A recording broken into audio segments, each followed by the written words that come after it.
Bueno, la clase pasada estuvimos estudiando lo que tenía que ver con los movimientos rectilíneos y en esos movimientos habíamos estudiado el concepto de posición, de velocidad y aceleración. Recordemos que la posición la habíamos definido primero que todo en términos de la escogencia de un sistema de referencia en el cual se escogía un origen de coordenadas y el lugar en el que se encontraba el sistema físico que estuviéramos estudiando respecto a ese sistema de referencia se definía como la posición de dicho objeto. Y entonces, si teníamos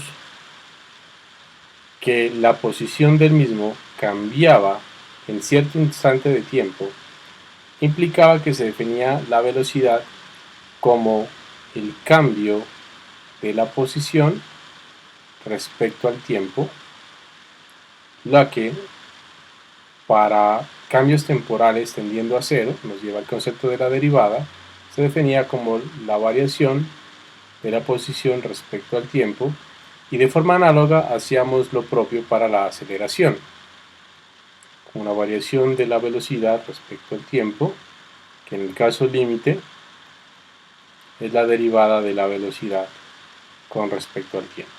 Tenemos estas tres definiciones, pero mire que todo esto inicialmente se definió para lo que llamábamos un movimiento rectilíneo,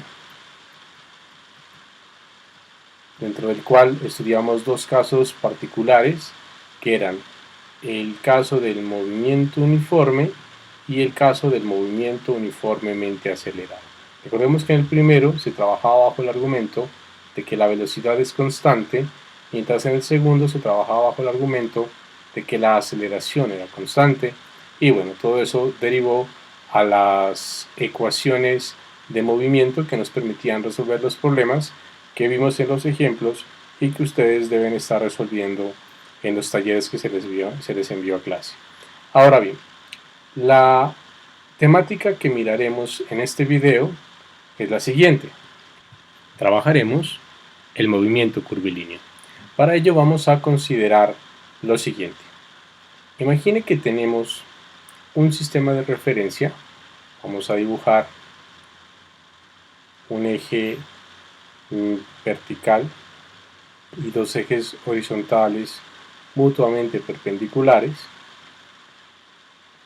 de forma que vamos a llamar a este eje el eje X, a este otro el eje Y a este eje el eje Z, el que nos va a estar representando la altura.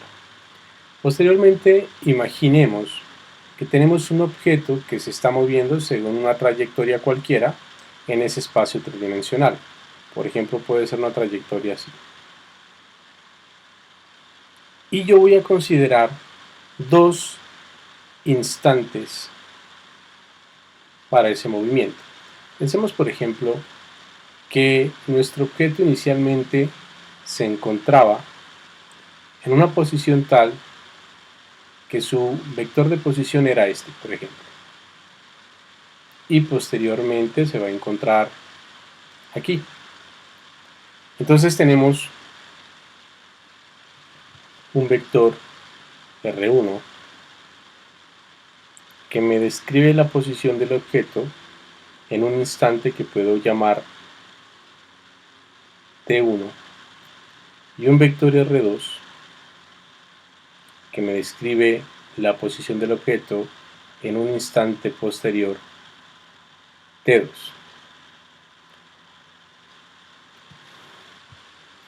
Analicemos la configuración de esos dos vectores. Los voy a dibujar por aparte por cuestión de sencillez y de visualización realmente. Mire que yo tengo por un lado al vector R2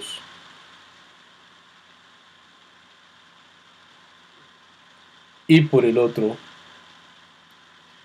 al vector R1. Observemos que de esta configuración yo tengo un vector R2 que va de izquierda a derecha, un vector R1 que va de abajo hacia arriba. Entonces, si yo pinto el siguiente vector, Creo que tal vez es evidente que si recordamos la suma de vectores, este vector R1 más este vector gris que acabo de pintar me da el vector R2. Recordemos que cuando hablábamos de suma de vectores decíamos que el vector resultante se obtenía partiendo desde el primer vector y llevándolo hasta el final del segundo vector. Entonces, evidentemente este R2 es la suma del vector R1 más este vector que tengo aquí. Lo que quiere decir que este vector resultante que acabo de encontrar sería entonces el vector R2 menos el vector R1. Pintemos ese vector en el dibujo que hemos realizado a la izquierda. El vector que va desde aquí hasta aquí es entonces este vector que simplemente lo vamos a llamar un vector delta R. Delta R va a ser su variación en posición. Es decir, es el desplazamiento. Observe que es que tanto me desplacé desde la posición inicial hasta la posición final. Pero vamos a recordar al mismo tiempo que cuando definimos la velocidad promedio, esa velocidad promedio se había definido como la variación de la posición con respecto al tiempo. Y esta definición, como lo mencioné cuando comencé este video, estaba dada a nivel unidimensional.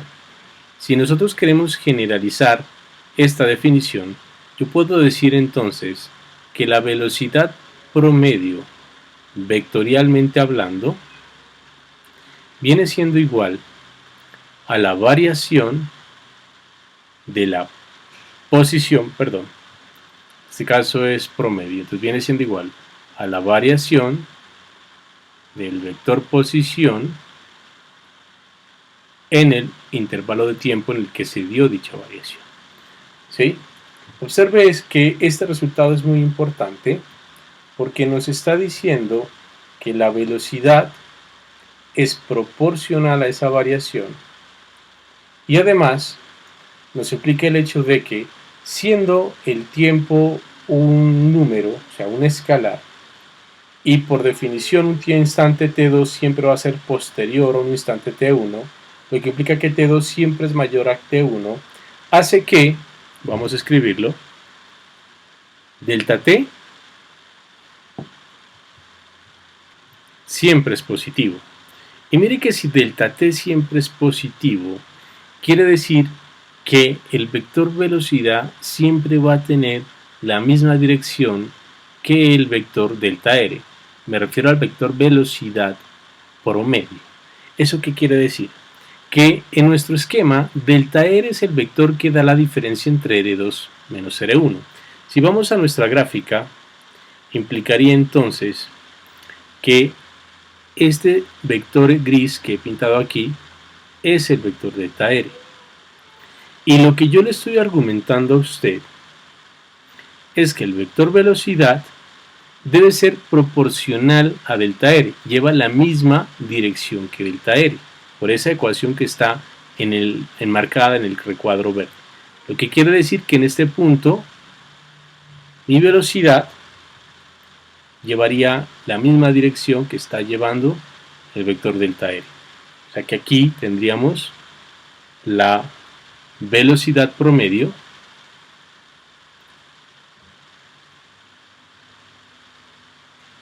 para ir desde el punto 1 hasta el punto 2. O sea que ya tenemos una relación vectorial para la velocidad promedio. Seamos más específicos respecto a esa velocidad. Hagamos el análisis vectorial respectivo.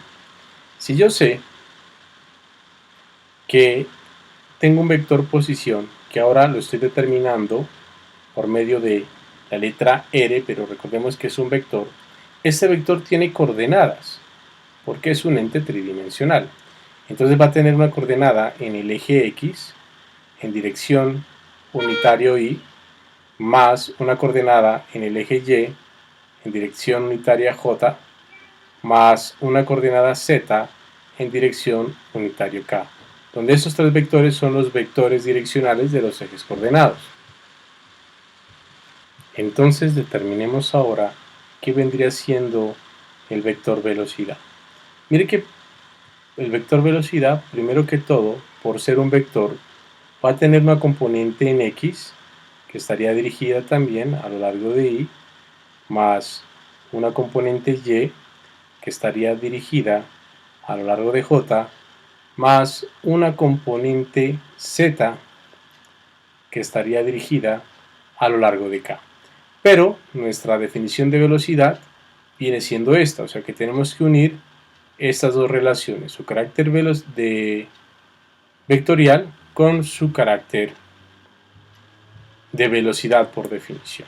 Entonces, si yo estoy diciendo al mismo tiempo que la velocidad promedio, recordemos que esto es promedio, estamos tratando sobre valores medios, la velocidad promedio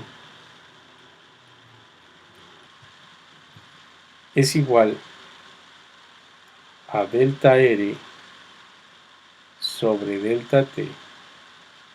Quiere decir que este delta pues va a afectar a los deltas, a las cantidades que tenemos en su correspondiente vector. Implicaría entonces que esto viene siendo igual a, tengo el delta T,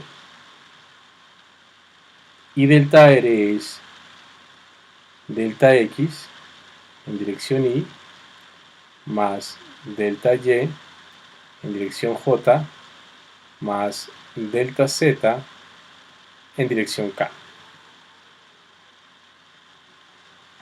Completemos esto aquí.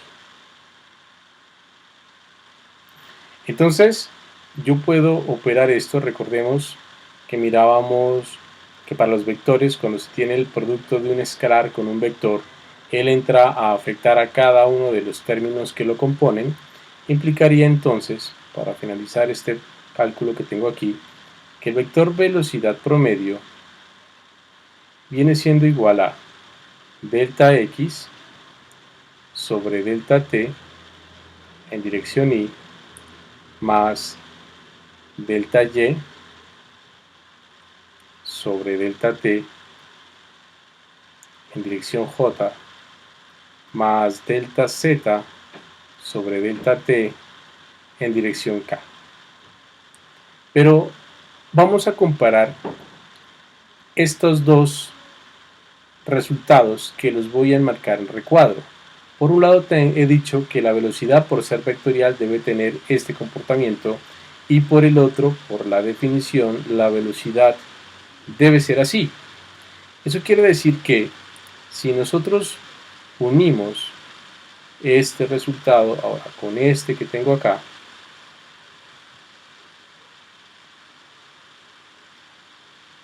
entonces podemos decir lo siguiente,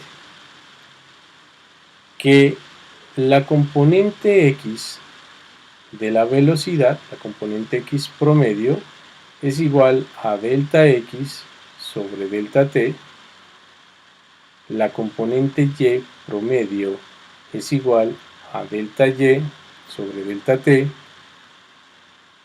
y la componente Z promedio es igual a delta Z sobre delta T. Simplemente estamos viendo que lo que se tenía en una sola dimensión se tiene ahora para las tres dimensiones. Simplemente hemos generalizado, pero lo que estudiamos para una dimensión viene siendo lo mismo para las componentes de cada una de las tres dimensiones. Caiga en cuenta que esto que estoy hablando yo se ha hecho para definir la velocidad promedio.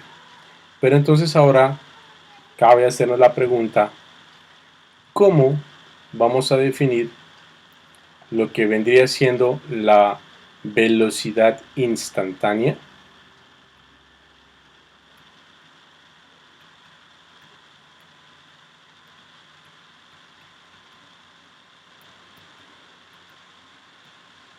o simplemente velocidad. Para ello, recordemos lo que les hablaba al comienzo del curso, de este video,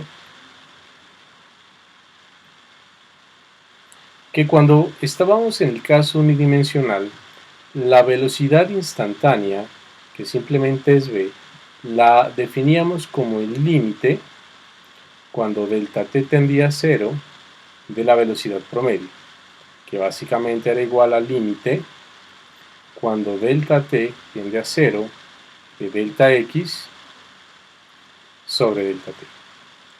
De forma análoga vamos a hacer la definición para definir la velocidad instantánea tridimensionalmente.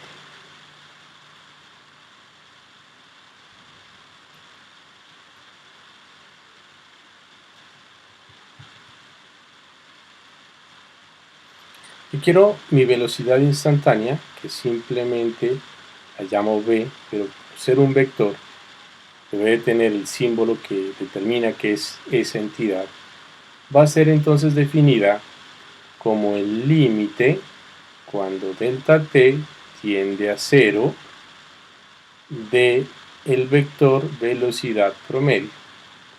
Eso quiere decir entonces que la velocidad instantánea es el límite cuando delta t tiende a 0 de delta r sobre delta t.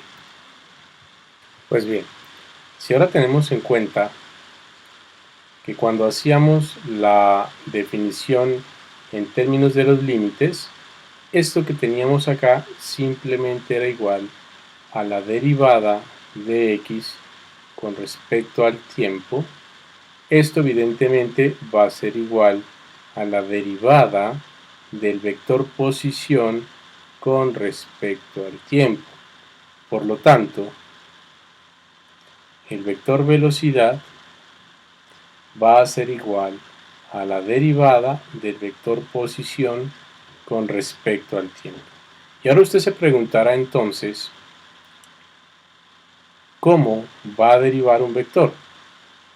Pues simplemente se va a hacer derivando las componentes que lo componen, es decir, va a derivar cada una de las componentes de que él tiene. Vamos a mirarlo. Recordemos que acabo de decir que el vector posición está dado por esta relación que les voy a marcar aquí. Esta. Vamos a tenerlo presente acá abajo. Yo le estoy diciendo a usted que R es un vector que tiene coordenada en X, coordenada en Y, coordenada en Z. Si el vector velocidad es la derivada de ese vector posición con respecto al tiempo, implica que respecto al tiempo usted tiene que derivar X, derivar y derivar Z. Por ende, siguiendo el mismo argumento que expliqué en la parte superior cuando hablábamos de la velocidad promedio, entonces el vector velocidad viene siendo igual a la derivada de x con respecto al tiempo en dirección y más la derivada de y con respecto al tiempo en dirección j más la derivada de z con respecto al tiempo en dirección k. Y como también al mismo tiempo sé que es un vector, y por ser vector tiene una componente x en dirección y, una componente y en dirección j y una componente z en dirección k, es totalmente evidente que b sub x es esto, b sub y es esto y b sub z es esto. Por lo tanto tenemos que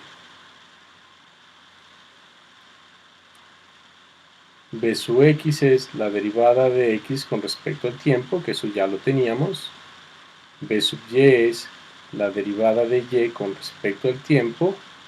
Y b sub z es la derivada de z con respecto al tiempo. A eso me refiero con que, para hallar las componentes del vector velocidad, tenemos que derivar cada una de las componentes del vector posición. Pero ahora viene otra cuestión. Mire que cuando estábamos en la gráfica intentando determinar la dirección del vector velocidad promedio, recordemos que este vector, de acuerdo a todo el argumento que dimos, que fue un argumento netamente vectorial, y bajo la definición de velocidad, quedaba apuntando en la misma dirección del vector desplazamiento. La cosa ahora es que, como estamos diciendo que el vector velocidad instantánea es un vector que va a ocurrir cuando el intervalo de tiempo tienda a 0, la idea es que este punto 2 debe acercarse tanto como yo pueda hacia el punto T1. Para poder hacer ese análisis y poder determinar entonces cuál es la dirección del vector velocidad, vamos a hacer o nos vamos a fijar en el siguiente esquema. Imagine que la gráfica de la trayectoria es la siguiente. Supongamos, por ejemplo, que esta es la trayectoria que está siguiendo la partícula que estoy estudiando. Entonces imaginemos que inicialmente se encontraba en un punto aquí, que lo voy a llamar A, y que posteriormente se va a ir hasta un punto acá, que lo llamo B. Evidentemente, para un sistema de coordenadas cualquiera, por ejemplo, si yo defino este punto como el origen de coordenadas, un vector que vaya desde el origen de coordenadas hasta el punto que estoy señalando como A sería el vector R1. En este caso simplemente voy a decir que es un RA. Y un vector que vaya desde el origen de coordenadas, vamos a hacerlo bien, desde el origen de coordenadas hasta el punto denotado como B, sería lo que estamos llamando entonces un vector de posición R sub B. Nuestro vector resultante, en este caso el delta R, que es el que estamos buscando, sería un vector que iría desde el punto A hasta el punto B. Vamos a intentar dibujarlo mejor. Este sería nuestro vector delta R. Pero vamos a hacer el siguiente análisis. ¿Qué pasaría si yo ahora, en vez de pensar que delta R, perdón, que el punto B estaba aquí, me voy a ir acercando paulatinamente hacia el punto A? Es decir, suponga que B ahora es este, un B'. Evidentemente, y sin tener necesidad de volver a dibujar los vectores RA y RB, un RB', ya miramos que el delta R va desde A hasta B aquí, por ende el nuevo delta R iría desde A hasta B', constituyendo esto un delta R'. Acerquémonos un poco más. Entonces, supongamos que ahora tengo un nuevo punto B, B2'. Entonces, el nuevo vector de desplazamiento iría desde A este nuevo punto B2', y el punto límite evidentemente sería cuando ya el punto B, al tender a 0 el delta t, ese punto B prácticamente va a estar sobre A. Y en ese orden de ideas, cuando ese punto esté sobre A, Mire que el vector correspondiente al delta r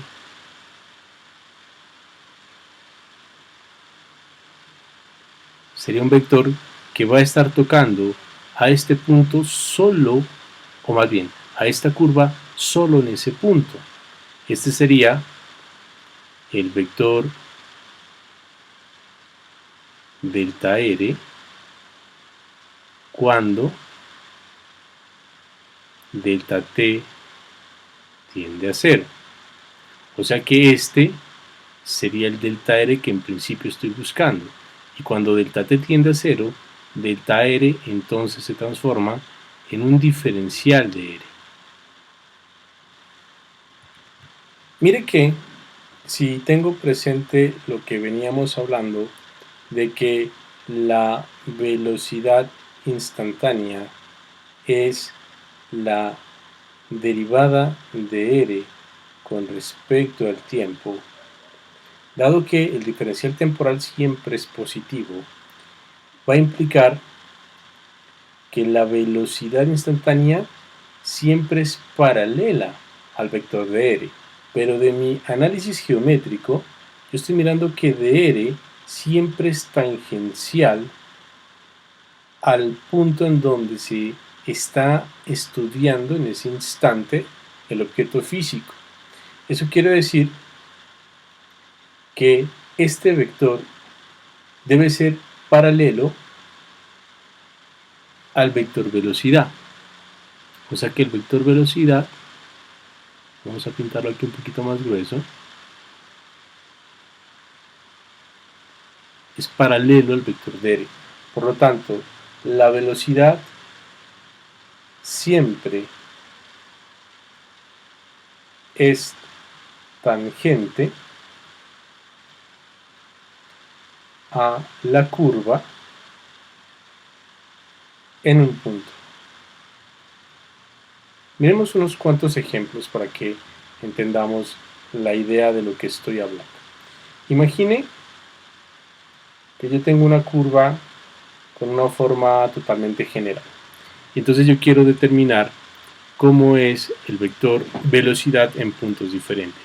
Por ejemplo, si la analizo aquí, la velocidad va a estar en esta dirección porque es tangente. Aquí estaría así, aquí estaría así, aquí iría así.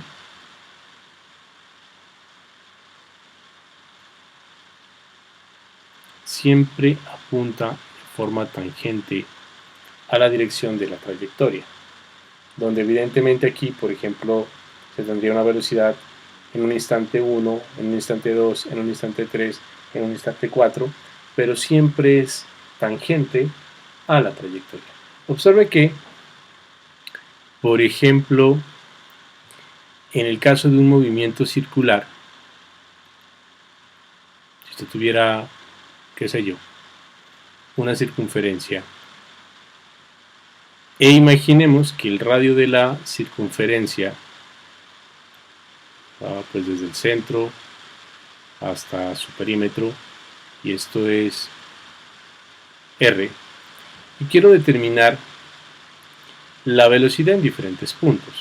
Imaginemos que ella se está moviendo en el sentido de la manecilla del reloj, la partícula que sea que está siguiendo esa trayectoria. Entonces yo tendría que en este punto, por ejemplo,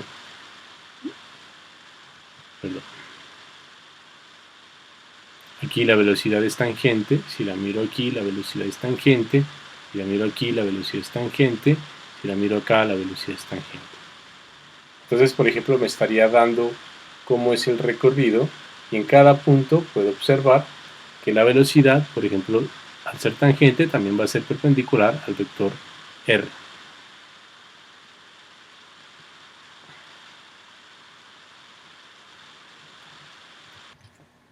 Vamos a demostrar matemáticamente que esto es cierto. Aquí lo hicimos de una manera bastante descriptiva, lo hicimos por medio de la gráfica para probar que el vector velocidad es un vector que es tangente a la trayectoria, pero vamos a mirarlo desde otra perspectiva. Supongamos nuevamente que tenemos una trayectoria cualquiera. Vamos a dibujarla y volvamos a suponer que es algo así. Entonces, ahora voy a proceder de la siguiente manera. Imaginemos que yo tengo el punto A aquí, que es el punto de partida, y tengo el punto B acá.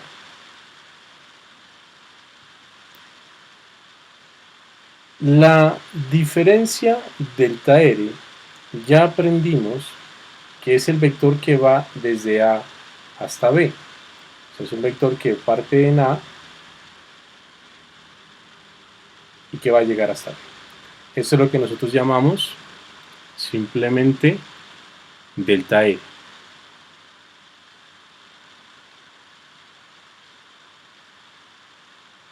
Ese es nuestro vector. Ahora, voy a hacer la siguiente definición. Voy a llamar S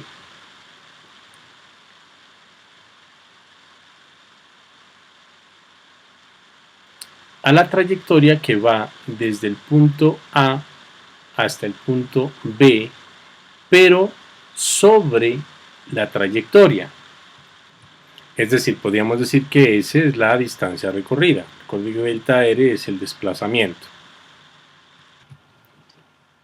Bueno, realmente lo voy a llamar un delta S para ser coherente con el delta R. Solo que delta R es una variación de posición, pero en términos, digámoslo, rectilíneo, porque solo es un desplazamiento, mientras que delta S es la variación de la posición, pero sobre la curva. Retomemos la definición de velocidad y vamos a hacer un poco de álgebra. La velocidad, por definición, ya hemos dicho que es igual al límite cuando el intervalo de tiempo tiende a cero de delta R sobre delta T. Y eso pues ya es definición, ya lo miramos y se ha explicado bastante. Pero voy a hacer un poco de álgebra, voy a jugar con esta expresión de la siguiente manera. Mire que esto es límite cuando delta T tiende a cero. Y aquí voy a multiplicar y voy a dividir por la misma cantidad. Yo lo voy a hacer de esta forma. Delta R sobre delta S multiplicado por delta S sobre delta T. Si usted se da cuenta, lo único que hizo fue multiplicar por delta S, dividir sobre delta S. Evidentemente, si yo cancelo los dos, vuelvo a obtener el resultado que está un poquito más a la izquierda. Y por propiedades de los límites del cálculo, sabemos que el límite de un producto es igual al producto de los límites. Es decir, esto sería igual al límite cuando delta T tiende a 0 de delta R sobre delta S o más bien multiplicado por el límite cuando delta T tiende a 0 de delta S sobre delta T. Voy a analizar inicialmente este término que tengo aquí a la izquierda. Es el primero que voy a estudiar. Miremos. Quiero ver qué pasa cuando delta T tiende a 0. Evidentemente, si delta T tiende a 0, aquí tenemos este argumento. Vamos al dibujo. Si delta T tiende a 0, básicamente el intervalo de tiempo es tan pequeño que el recorrido que haya hecho delta S, o más bien la partícula, a través de la trayectoria que estoy pintando, es tan pequeño que prácticamente el delta S no se va a diferenciar del delta R. ¿Sí? Creo que es claro, ¿no? Si estoy tan cerca al punto A como yo quiera, lo que me haya movido en delta R prácticamente es lo mismo que me he movido en delta S.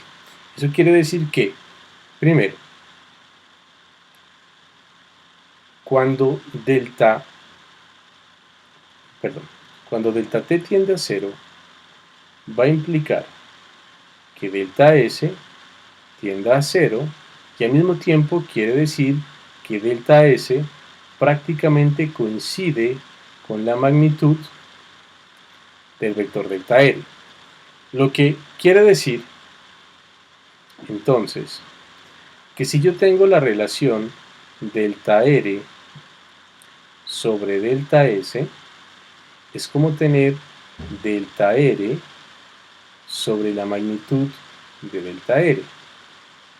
Y nosotros aprendimos, cuando vimos la parte matemática, el repaso matemático sobre vectores, que si usted tiene un vector y lo divide sobre su magnitud, obtiene un vector unitario. Este es un vector unitario en la dirección de ese vector. Y recuerde, bueno, digamos en la dirección de delta R, por decirlo de esta manera. Pero, como aquí tenemos el límite cuando delta t tiende a 0, recuerde que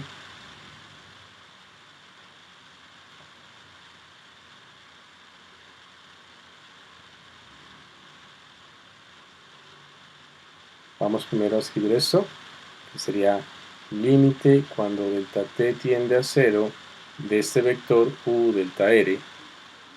Mire que cuando delta t tiende a 0, mirábamos acá que el vector tiende a estar en la dirección tangencial. O sea que es un vector, esto que tengo aquí, viene siendo igual a un vector que es tangente a la curva. O sea que este primer término que tengo acá, me está dando un vector que es tangente a la curva. Ahora analicemos el otro caso. Tenemos, por otro lado,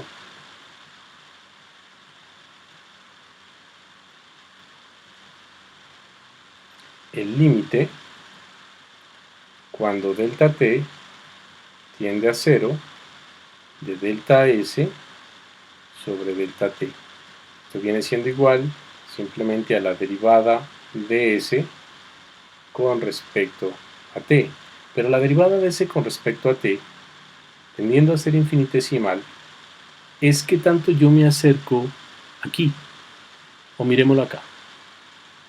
Cuando el tiempo tiende a 0, delta S prácticamente tiende a ser una pequeña línea recta aquí, ¿sí? Aquí yo tendría ese diferencial de S. Y el diferencial de distancia con respecto a tiempo, porque esto es un diferencial de distancia con respecto a tiempo, simplemente me va a dar entonces la velocidad instantánea en ese punto, al menos su magnitud. Por lo tanto, combinando los dos resultados, es decir, este y este otro, vamos a enmarcar lo que acabo de decir, digamos que este otro término que tengo aquí me estaría dando por resultado que esto es la velocidad, su magnitud. Por lo tanto, el vector velocidad es igual a la magnitud que tenga ella en la dirección de un vector tangente. De esta manera estamos probando que el argumento dado por medio geométrico o un análisis geométrico corresponde al análisis matemático. La velocidad siempre es tangente a la trayectoria. Ahora cabe hacernos otra pregunta. ¿Qué sucede con la aceleración? Para ello, y por analogía a todo lo que acabamos de mirar, evidentemente la aceleración también la vamos a poder representar vectorialmente y vamos a definir inicialmente una aceleración promedio vector como la variación del vector velocidad con respecto al tiempo y análogamente entonces el vector aceleración sería el límite cuando delta t tiende a 0 de delta v con respecto a t, o sea del vector aceleración promedio. Lo que me lleva por lo tanto a decir que la aceleración instantánea sería igual a la derivada del vector velocidad con respecto al tiempo bajo los mismos argumentos que ya planteamos anteriormente en el caso de la velocidad. Por ende, si yo estoy diciendo que la aceleración es un vector que va a tener coordenadas x en dirección y en dirección j y z en dirección k, va a querer decir entonces que a sub x es la derivada de la componente x de la velocidad con respecto al tiempo, y análogamente sería para las otras dos componentes.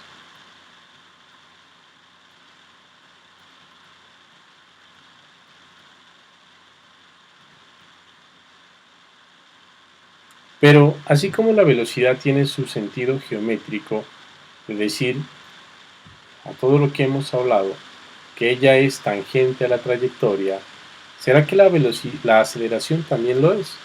Vamos a mirarlo.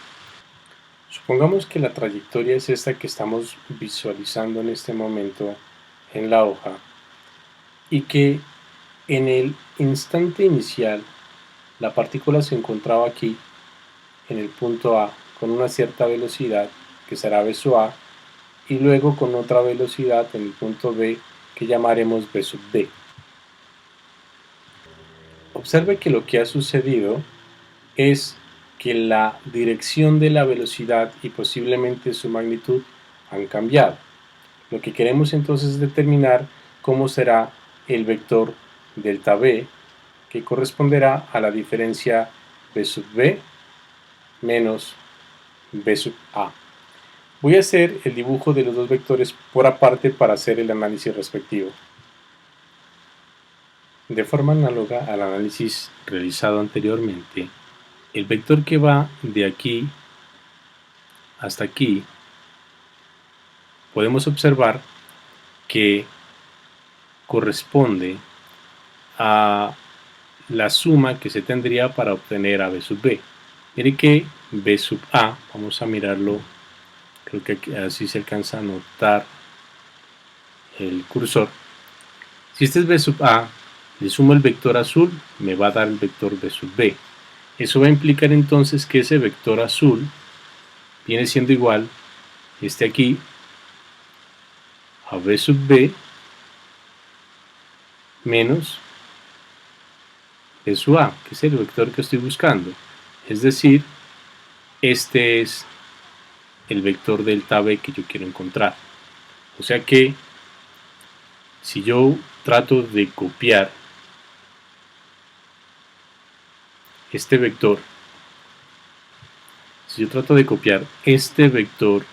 aquí, miremos qué obtendríamos por resultado. Sería un vector que está dirigido hacia adentro de la curva. Este vector, entonces, es delta v. Pero nosotros hemos aprendido que de acuerdo a la definición de la aceleración, vamos acá arriba, la aceleración, usemos para que podamos verlo mejor, la aceleración es proporcional al vector delta v. Entonces, al ser proporcional a ese vector, lleva la misma dirección. Eso quiere decir que el vector aceleración estaría apuntando en esta misma dirección. Observe que no es tangente. El vector aceleración no es tangente, pero sí apunta hacia dentro de la curva, es decir, apunta a lo que nosotros llamamos la concavidad. Siempre que se apunta hacia el interior es la concavidad. El vector aceleración siempre apunta hacia la concavidad, a la curva. Mire que, por ejemplo, si vamos a este dibujito que tenemos más arriba, aquí, yo les decía que esto es velocidad, ¿no? Aquí es velocidad, aquí es velocidad, velocidad, velocidad, y la velocidad siempre es tangente. Pero ahora, si yo quiero pensar en la aceleración siempre va a estar apuntando hacia adentro de la curva. Aquí, como es lineal, sería así. Aquí ya apunta hacia adentro, aquí apunta hacia adentro, aquí tiende a apuntar hacia adentro, y aquí es hacia adentro. Todos estos serían aceleraciones. Mire que básicamente le estoy diciendo que la aceleración es la responsable de que el objeto cambie su trayectoria. Aunque bueno, vamos a ver realmente que no propiamente la aceleración, pero sí está muy relacionada. Si yo me moviera en línea recta y me muevo hacia la derecha, es porque la aceleración me está empujando hacia allá. Vamos a ver por qué realmente es una fuerza, pero bueno, luego miraremos. Aquí siempre es la que me está diciendo hacia dónde va a cambiar la trayectoria de la partícula que estamos estudiando. Entonces, por conclusión, o como conclusiones, tenemos lo siguiente. La velocidad siempre es tangente a la trayectoria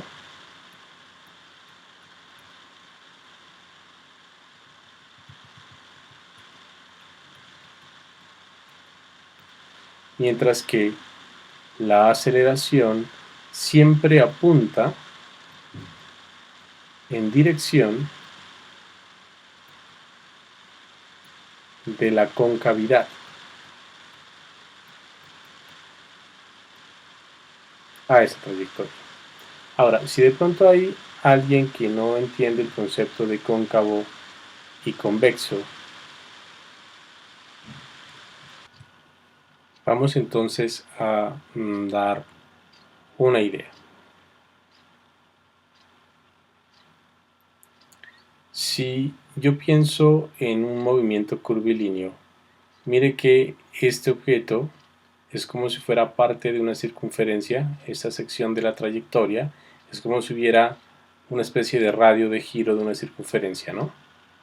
Aquí giraría, aquí, como si hubiera aquí una circunferencia, y del otro lado es como si aquí fuera una circunferencia.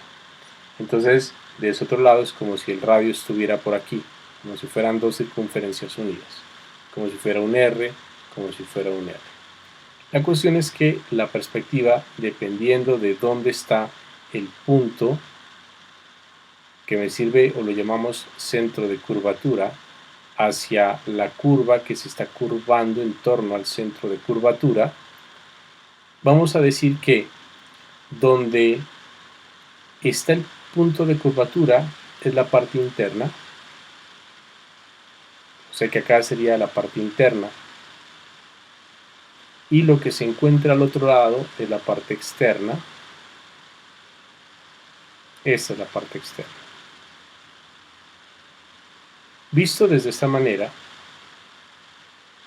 cuando yo tengo una forma de este tipo, como la que estoy marcando aquí, y la estoy mirando desde la parte interna, digo que esto es una forma cóncava.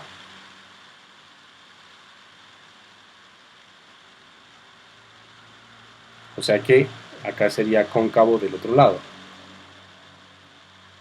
Pero si lo miro desde la parte externa, yo digo que eso es convexo. O sea que visto desde esta perspectiva, este lado es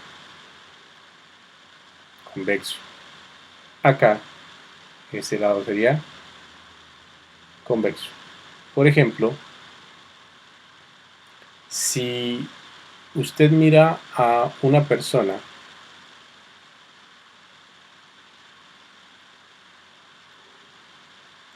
que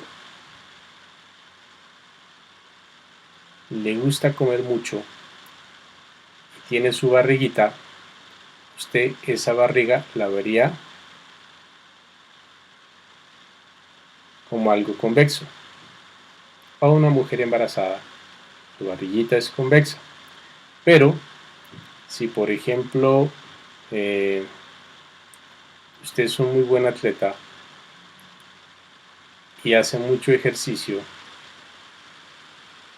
y su abdomen tiende a ser muy plano aquí, usted diría que es cóncavo. No, este no dice brazos. Ok, espero que me hayan entendido. En la próxima clase continuaremos con una aplicación del movimiento curvilíneo que se conoce como el movimiento de proyectiles.